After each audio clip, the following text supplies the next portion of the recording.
Hello, hello, and welcome back. I say welcome back. It's a bit different.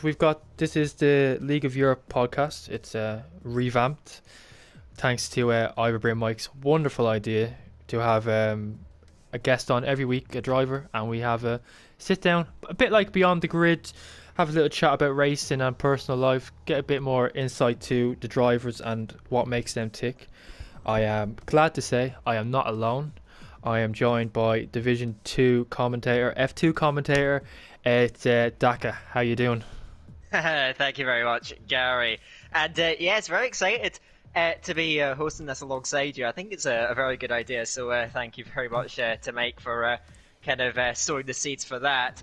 And yes, very much anticipating this. I'm not sure if you want me to introduce the guest that we have for today. Are you or right, go ahead with it? What's going on? I'll take him away. I'll take him away. It's All right. he's a bit of a LOE legend, I guess you could call him. He's the gatekeeper. He likes to call himself the King of Bahrain. He's got many nicknames here in LOE. It's Oldskool3000. How you doing? Yeah, I'm good. Not all of them good. Not all of them got a problem. Yeah, no. It's gonna be fun. First roast of the session. I'm amazed this was Mike's idea. This is a really good one. So, Mate, I'm surprised as well. You couldn't. I was in shock when he told me this, and I was like, "Wow, the Welshman has a brain." I do love Ivor. I do take the mick out of Ivor a lot, but I do like him a lot. I can't lie. yeah, I have a lot of time for it. But yeah, you've been here since the very beginning. Yeah. Yeah. Yeah. How would you say the league has gone on through the time you started to now? Have we gone backwards? Have we gone forwards? Well, it's definitely gone forwards. In so many ways. It's quite funny, I suppose. You say since the beginning. I mean, me and you were there before the beginning, I think. Yeah. In a lot of ways, like we were one of the people that were tasked with building it. I think really, neither of us had an absolutely bloody clue. We needed people around us that did, which was Killer, Carlo, and there was loads of people. Rick was instrumental as well, and others. But yeah, I mean, when we started it, my goal in particular was to kind of carry on and what we kind of built at PRL, which was just a friendly community, and just something to do. Like I didn't want to race in AOR. I didn't want to. I think a lot of us were like, Saturdays are an odd day. Well, they were an odd day. It's very funny, isn't it? Well, we'll talk about that a bit later, maybe. But Saturdays was like a really niche day. Like no one did Saturdays. It was a weird time to have a league. I remember a lot of like every end of every season it'd be like, okay, are we changing the day? Are we changing the day? Are we changing the day? It was always every season because Saturday was always seemed to be a bad day to race. Yeah. So, I mean, it's just grown into something pretty big. I mean, and big in different ways as well. You know, it's not just F1. It's F2. It's FIFA, for God's sake. It's Circle. So obviously B5's expanding that. Yeah, I'm sure Gran Turismo will come back at some point when the new one's out and stuff. Like, yeah, I just think it's going really good places, and it's not just a. I think the one thing that we all felt, and the one thing that has really carried on, is that it wasn't going to be a racing league. It was a community. Yeah. That was a big thing that we always used to talk about. Mm-hmm. I think it's very much that. Oh yeah, I fully agree, and that's I've said this several times. It's the thing that I adore the most about this league is the community and just how close people are. I'd say, it's just a phenomenal group of people that I love to talk to all the time, really, and lots of love around. And I think there's no other league out there that I've seen that has that same sort of bond between its members, and that obviously that was sold in PRL. We all know how that ended, but I think certainly got on to bigger and better things since then. But away from the league itself and more onto the racing side of it, as Gary mentioned at the beginning, you are the self-proclaimed king of Bahrain. What what makes you so good around that track, and do you still hold yourself to that standard of being the GOAT of that track? I definitely outperform. My speed is definitely better there than anywhere else. My results have been actually shocking. They have. My actual pace is really good, but I'll be honest. Verstappen's a big one for this. He loves torturing my driving style and just basically refuses to watch any videos that I put up because he hates it. But like, I kind of just drive the car like really aggressively. I think the corners are pretty much, they're all kind of full tilt. Like you have to like pretty much yank the car left, yank the car right at every corner. There's real subtle corners other than the right-hander. At the end of the second DRS straight, you have the left-hander and then the long right. It's not, you don't brake on it, do you? You kind of set yourself up for the next right. But other than that, I think they're all kind of, compared to something like Belgium, you kind of have to flow through the corners. No surprise, I'm terrible there. Like, but yeah, no, I don't know. I kind of use Bahrain as a bit of a joke. I just like to white. It's just, I like to white people up. But you gloriously took a victory, of course, back there, and then season 2, I believe it was. Thank God, that's so long ago now. When you were fighting Campbell for the win, there was an element of luck in there, but you still came home with it. And I do remember all the crap talk in the week leading up to the race. It was just relentless. And I remember the all-out war between you two back in season 3. when you're heading up for this track. Yeah, that was actually quite fun. Yeah, obviously we all know how that one ended. But care to remind the people what happened that race, Mark? I think I used Malabicus as some kind of pump bag. Took out more people than the average. Actually, I can't really say that. But yeah, took out. Jesus Christ! Took out a lot of people. I have to remember this is. You guys might want to be monetised at one point. You don't need that. Yeah. Anyway, I took out a lot of people. But yeah, season 2 was good. That was fun.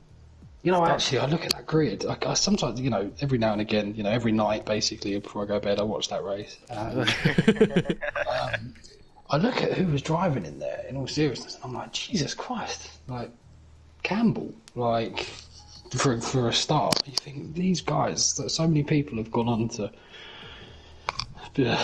race in pretty good standard, quite a few of them, and you think, yeah, here's me, D3. It's gone backwards, hasn't it, really, for you? Well, no, I think I've just gone, I think I literally haven't improved or disproved. Yeah. I would say me and Bree kind of had a season where he just was terrible, but like, I think like we are the same pace now that we was like 4 or 5 seasons ago, and some like YHYY's got way worse. Yeah. Yeah, I don't. I won't talk here. I don't want to say anything here. Yeah, let's not talk about decline when it comes to racing. But like, you call yourself the gatekeeper now in Division 3. You see yourself as if you want to be in D2, you gotta beat me. Is that like you putting on a character? Is that you genuinely believe that? Because to be fair, you're not wrong. If they beat you, they go on to do good things. If they don't, they retire from league racing, a la B Morgan. So you really are the gatekeeper to Division 2 nowadays, it seems. Yeah, but I try and do it with people that I think it's like it's hard. The one thing that I'll say is that when you've done it, when you've raced in leagues, because I've raced in it for quite a while now, like it's coming up to 4 years, you kind of need some kind of motivation after the 3rd or 4th season. Because it starts, you know, I always believe that everyone loves their first couple of seasons, and they look back at them and they go, oh, I love that game. That was the best game. probably wasn't. It's just the first game you did, and your memory kind of gives it rose tinted glasses. So you kind of have to. People are motivated by different things. I'm motivated by conflict.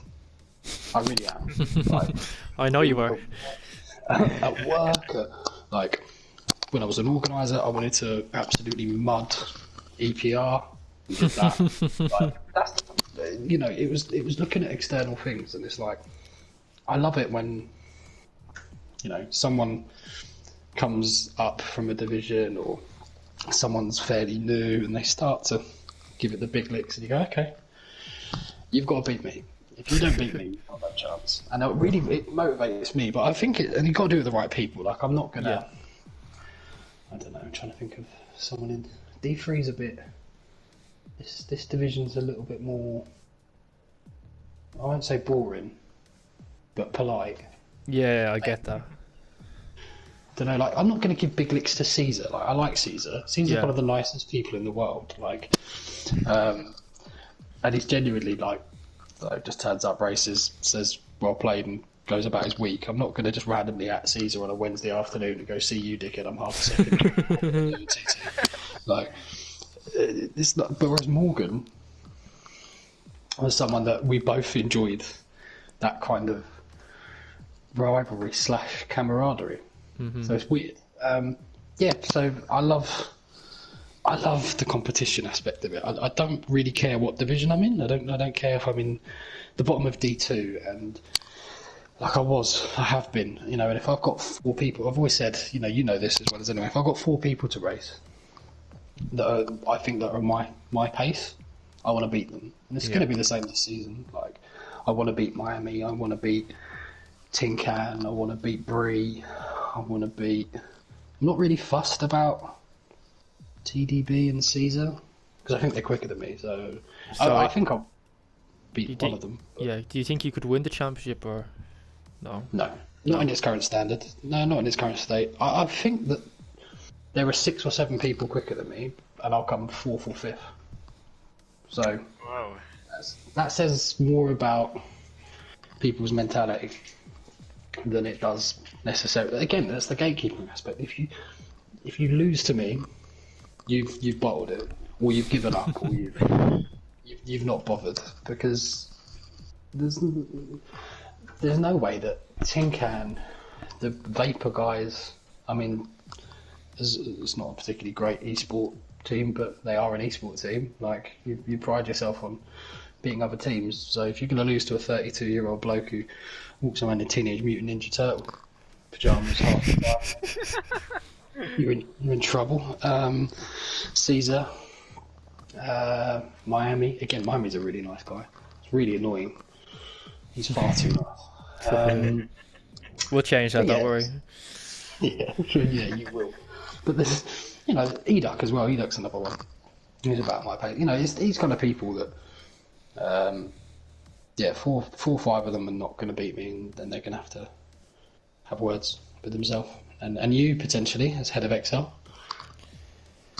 I don't see myself as head of Excel. I think that's mainly Dan. Dan does a lot of the work, so I just help him. I'm definitely not head of Excel. I refuse to take that. Don't be so humble. I don't like this. Me being humble, never. Yeah, Dan's another one that's far too nice as well. But I don't mind giving him loads of grief about how he never gets any pens and just drives really boring. Sick. But just you touched on it there a second ago, or a minute ago. It's been 4 years since you've been doing league racing here. I believe this was your first league, if I'm not wrong. But what got you into the league racing? What made you think, this is something I want to do, something I'll enjoy doing with my spare time? Well, when I was younger, I used to play racing games. Is what I played, like when I was growing up as a kid. And when I was growing up as a kid, we didn't have the little thing that I'm older than Google, which is fucking crazy. Let alone, the internet just wasn't around, so you play single player on Gran Turismo, Ridge Racer 4, all these kind of games. I loved it. I used to write in my times to the PlayStation magazine, I used to manually record your videos for like top 5 times that week and stuff. So my love of time trial kind of stems from that.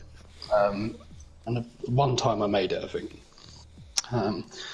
But basically, I remember just having, I kind of did obviously everyone kind of knows I'm old, I'm 32, but I did the old thing. Like, I went out, I got smashed, went to uni, went down the pub all the time, all that kind of stuff.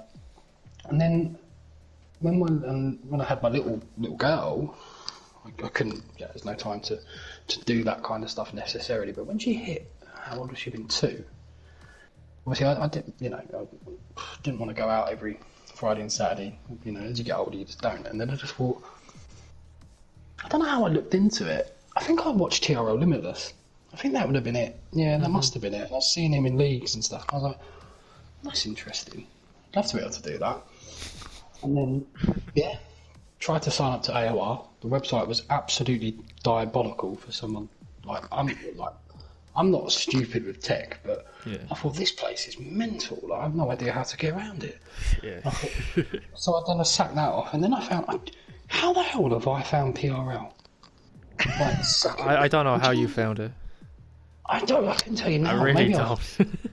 Did it had 2 divisions at the time, didn't it? No, No, I had what? 2. Maybe it would have been the first season with 2 divisions. Yeah. Well, the funny thing is, it did, and I actually went out and bought the game after I signed up because I was playing on 16, and I didn't even realise 17 was out. Genuinely, and I tried to sign up to this league, and I think it would have been one of Mitch Emery or Smithy. Yeah. Messaged me and was like, yeah. So yeah, Sam and Mitch obviously invited me, and then I just had no concept of what I was getting myself into. I had to go and get the game. Like, I'd had a broken wrist. Like, genuinely, I broke my wrist a couple of weeks before, and it was actually quite painful to race. But I thought, if I don't race, then they're going to kick me out. So I did the first few races. Yeah, I did the first few races. Like, I was absolutely woeful. Like, I was battling a guy called Fab 10 Fitness, Legend. who was like, for those who don't know, Fab was like Ibo, but half a second quicker. Yeah. And then Emperor Rub and Bellin. So they were like they were my first rivals in league racing, and I got lapped by Macca and Stevo in China, and there was only like 10 people at that race, and I think I come 7th. I was well proud. I was like 7th, got points, yes. And I was still on 4TC, I was still on Chase Cam, I was still on all sorts. Like, yeah, I don't know what I got myself into. Like, because I quickly realised I was absolutely fucking terrible at this game. Like, absolutely atrocious. And thinking, God, I've been living in a bubble. I thought I was still really good at these kind of things, and I just wasn't. Just wasn't at all. We'll change the tune a little bit then, because obviously we league race, us 3 at least, on the F1 games. But what was your, obviously and I'm interested to hear this as a man of your advanced years. What was your first memory of watching real life F1, and how did you get into it? My grandparents got me into it. So my grandma, actually, more than my granddad. My grandma loved it. She always loved Formula One, always loved racing. And it was, I don't remember the sad year with Senna and stuff. I was watching it. Like, I was watching it as a kid, but I didn't really get the, it was very much, cargo broom, like, that kind of watching. But the first time I really remember watching it was the season with Schumacher and Hill, where Schumacher actually beat hill, the first one. So 94? Yeah, must have been. 94, where they took him out of the last race. Yeah, that's the first thing I remember. And my grandma used to, again, you can kind of see where I get it from, but she would cheer for Schumacher. You can see where this is Almost going. Yeah, like almost like as a, being the comedy pantomime villain. And obviously I would cheer for Hill. And it was funny because they both thought that Hill was going to win. And she was cheering on Schumacher. And then Hill crashed. Obviously got crashed out by Schumacher. And I wouldn't speak to my grandma for like 3-4 hours after. I was upset. I was furious. I was like, that's not right. But that genuinely is the first memory of it. Like just watching it with my grandparents, because my parents weren't overly into it, but I used to spend a lot of time with a lot of weekends. So I think that's kind of what that's kind of my abiding memory actually, is sitting down watching Formula One with my grandma. Wow. Yeah, Long time ago. Sorry, Yeah, Dad. Sorry, cut across you. So it's the thing, you started watching in 94, I started watching in 2013. So Yeah. Oh my God. I was 2010 as well. Mental. Bit of time gap in between us here. Can't lie. But yeah, like to keep it on like a more personal level and a bit away from league racing for the minute. Obviously, it's a tough time at the moment. Coronavirus, all this. Everyone's on furlough and stuff like this. But before coronavirus, what did you work at? Like, what do you do when you're not in the Discord chatting shit to people, or Saturday nights you're not baiting people around the track? What do you get up to? What does Mark do when he's not doing the league racing? Right, so I ended up leaving university, playing poker with a lot of for a year and a half, about a year and a half. So I was going around Europe, and I had no idea what I wanted to do because I had a crap degree. Nothing really. I didn't want to go into sociology. I didn't want to be a social. Anything you can get with that is like become a teacher or a social worker. I didn't think that through at all. So I was thinking, like, what's competitive? Because playing poker is a very competitive environment. You've got your objective is to literally steal money off people legally. So I was thinking, what can I do? And a friend of mine was in recruitment, so he recommended it to me because you have a basic salary, but a lot of it's commission based. So effectively, I went into that. So recruiting IT professionals. So for the last 9-10 years, well, for the first 6 years, I was recruiting within IT. So finding people jobs for companies, trying to win the business. I've got to be very good at sales in the sense of I've got to convince the company that why they should use our business, why they should use me, how I can attract talent, and that aspect of things, and charge them a fee. So I did that for 6 years. Pretty good at it. Never really wasn't the best at it, to be completely honest, because whilst I'm pretty hungry to earn money and I'm competitive, I'm not really I'd say I'm not the most driven person by money. As long as my family are good and we can pay the bills and can do nice things. My other half has for many years had a good job too, so not really that driven by all that. So I then went into internal recruitment. So now I work for a company which isn't as well paid, but it can be, but it's more of a career. So you don't get commission. You work for a firm, you work for a company, finding them staff. So you work internally rather than charging a fee. So basically, I'm involved in strategic decisions on hiring. I'm involved in getting my job actually is quite similar to being an organizer. I was gonna say, I can see why you were an org for so long. It's like literally doing your job. Well, it is. But one of the things that every month for this particular company I'm at now, we have a call center that needs like sometimes 30 members of staff, and the level of volume you have to go through. Though, like I pre-interview everyone. Like sometimes I would just do the interviews; it wouldn't even be the hiring managers. And you have to plan your day and make sure that these divisions are filled up by the deadline. And it's similar. You know, you're talking to these people, you try and get them invested in the business. You tell them that, you know, all of their team / the division is really clean, really nice people, and in fact they're all horrible. And you're going to be complaining to HR / the stewards all the time. Like, it's just the same. It really is. It's quite humorous. The overlaps are pretty big. Yeah, well, you likened your day job to organising. Obviously, as Gary mentioned, up until very recently, you were an org for the league for a few years, I think, at least.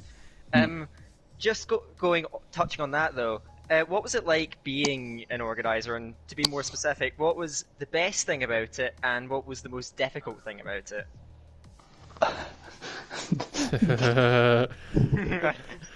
The best thing about it. Is there a good thing about it? Yeah, then there is. There is. Yeah, there is. It doesn't feel like it sometimes. I'll tell you that. The best thing about it is, it's actually hard to. What's the best thing about being an organizer? It's not the things that people think, right? Because I can almost certainly think. I think too many people make this mistake. They make these tin pot leagues. They become owners or whatever, and they want to call themselves like supreme leader of, you know, XPGDT racing. But they all think that the best thing would be, you know, being able to run it and have it in your ideas, and you know what's going on, and it's you, and it, like, everyone's words begin with you. Like, you are the one that assigns the divisions. You are the one. No, that's not the best thing. The best thing by far is seeing a community grow. That genuinely is the best thing.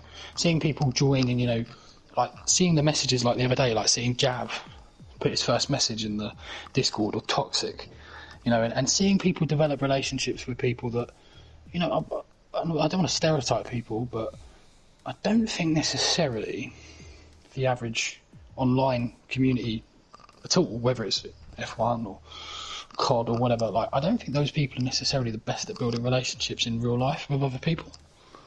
Some people anyway. I don't want to overgeneralise, and I think there are definite people that have benefited for being in LOE personally and kind of mentally, particularly in recent, you know, over the last 9-10 months, than not being in it. So that for me genuinely is you know, I love seeing people grow, particularly young people. You know, the best example I can give of that was when Rob went off to university, and he went off to study journalism on the back of the work, you know, the kind of taster he had for League of Europe. It gave him the confidence to speak English, because he said that he didn't, you know, I remember his English wasn't fantastic when he first joined, and then in a year he was talking it, he was speaking it, he was writing it, he was commentating and everything. Yeah. So that kind of level of personal growth, that's the one that always sticks out to me. The worst. How long have we got? Field day incoming here. The worst. I'll tell you what the worst is, right? And actually, Gary. it annoys me. No, sometimes Most of the time, a lot of time. But no, I'll tell you what the worst thing is. And it annoys me more not being an organiser than it actually did being an organiser. And I know it annoys all the other orgs. It's when something is done. So League of Europe does a lot of things, right? And it's not League of... I hate that. I shouldn't even say that. People do a lot of things. Like, there's so much content, and there's so much time that goes into the content, right? And there's nothing worse than doing something and like a division reveal.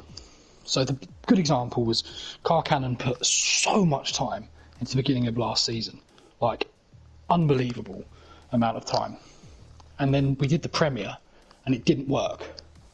I'm sure we can all remember it. It was dead.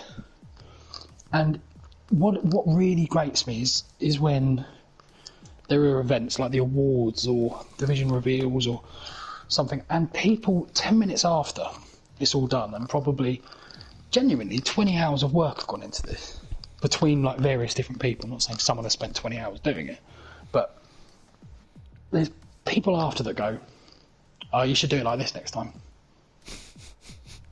Now that really, that never used to irritate me as much as it used to irritate the others, because trust me, it irritates. The org chat was always just like, "See that cheeky," like, and I'm like, calm down, like, chill out. People are. It's good. I'd always be like, try and see the positives. It's great that people are, thinking about ways to improve and they're engaged in it. And if people didn't think, if people didn't care and we got no feedback, that'd be far worse than having criticism. And yes, and I did believe that.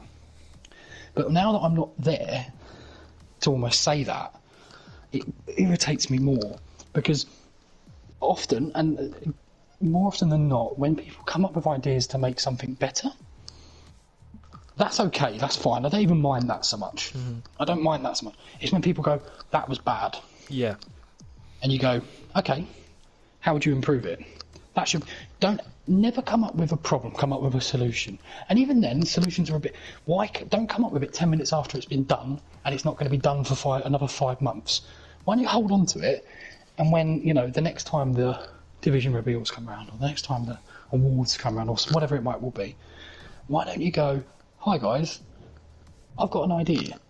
Because no one's... What's your idea 10 minutes after the thing's done? Pointless. Do it before. That's the bit that really used to pin me. And also, I think I suppose the second worst thing would be I'm trying to think, what's the other... There's another point here we go. The other thing that's not necessarily the best about being an org is people not understanding that you're a person. What I mean by that is there's definitely people feel like, "Oh, you shouldn't say that, you're an organiser." Yeah. And sometimes that's true, because people are used to... But, these are the same people that are rude to people in a restaurant, or, because they're serving or something. It's a service, and I think people need to understand that it's a free service that people... In fact, it's not even free. It costs time, costs energy, it costs a lot for people to do these things. And I think people need to understand that if you're going to have a pop at somebody, which is fine, people should be able to accept criticism as well, 100%. But if they give it back, don't necessarily sit there and go, "Oh, you shouldn't say that, you're an org." No, it's a person. So yeah, they're the two things, and that's me. There you go. There you go. I'm giving a little bit of mental coach. It gives you an insight into some of the things that I would perhaps say to certain orgs who would be about ready to tell someone to naff off in the chat, and I'd be like, "Hang on, don't worry, take a step back." But yeah, it's mental to think that you were the voice of reason a lot of times in the org chat. I don't think many people would believe that. But, well, I was. There was two. The problem was that I was either the person causing absolute fucking bedlam or preventing it.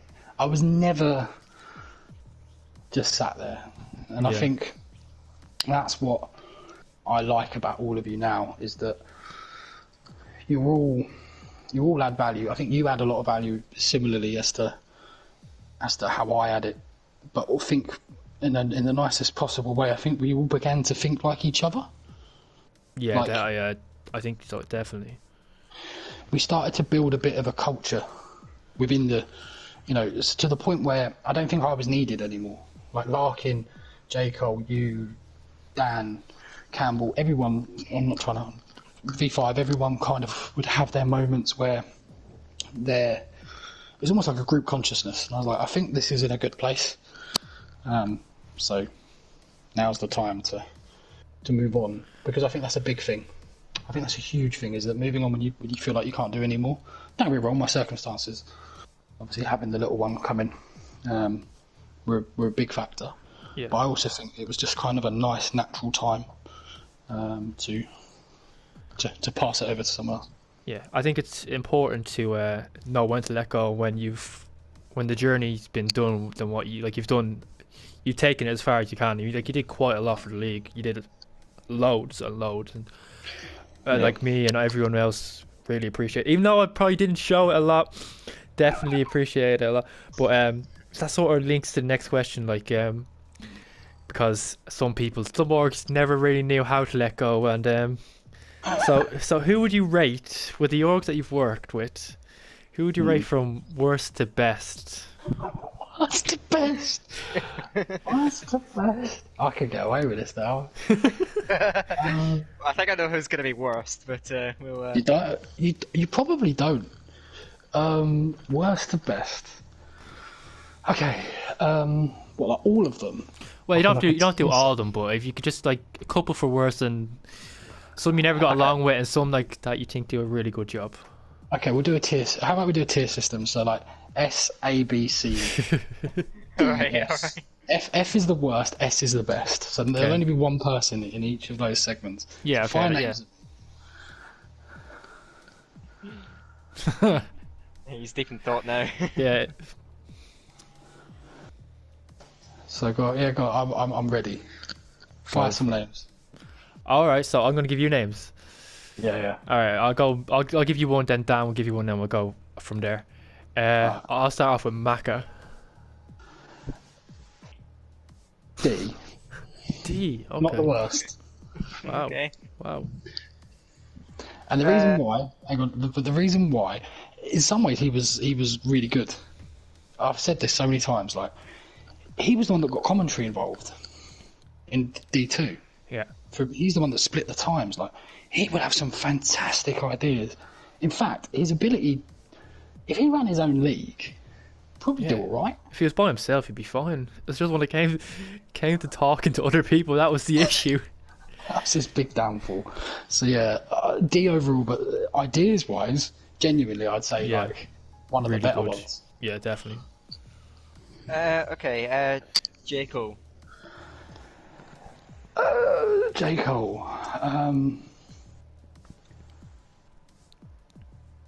B. Okay. Really like J. Cole. He's very energy and stuff. I think he works well in a team. He's almost the opposite to J. Cole. Maka. He has some good ideas, but I think he needs people around him to help get a push out of him. All right, next one, Car Cannon. Oh dear. He's S for me. He's the best. He's the best. For me, particularly, is the only person that, no matter how raging angry or how fucking like crazy I was going, or if I had a really idea that I thought this is amazing, the only person that could really just within 2 sentences bring me back down to earth. He was some man. He is some man. I remember him making a group chat with just me and you, and he was giving us absolute shit, saying he can't babysit us and all this. Oh, it was brilliant. That man's a hero. Can't argue with that. Yeah, that's the best. Harrison. You mean like Harrison David, right? I do mean Harrison David, yes. Well done. You stumbled across it. F. Yeah, I knew that was going to be him. If it wasn't Maka, it had to be him. I don't even want to. I'm not going to waste my energy. F. Right, and I have to ask myself. I have to. You? Yeah. Now, A. Yeah. Before I can agree, I was bad. 3 seasons ago, D. Yeah. No, not 2. That's unfair. 4 seasons ago, D. Definitely. Yeah. I think since you've left, I've improved quite a lot. I think. Yeah. Yeah. Not pat on the back. We'll keep going, right? Rick. Rick is. I'll tell you why Rick's a D, right? And Rick is D.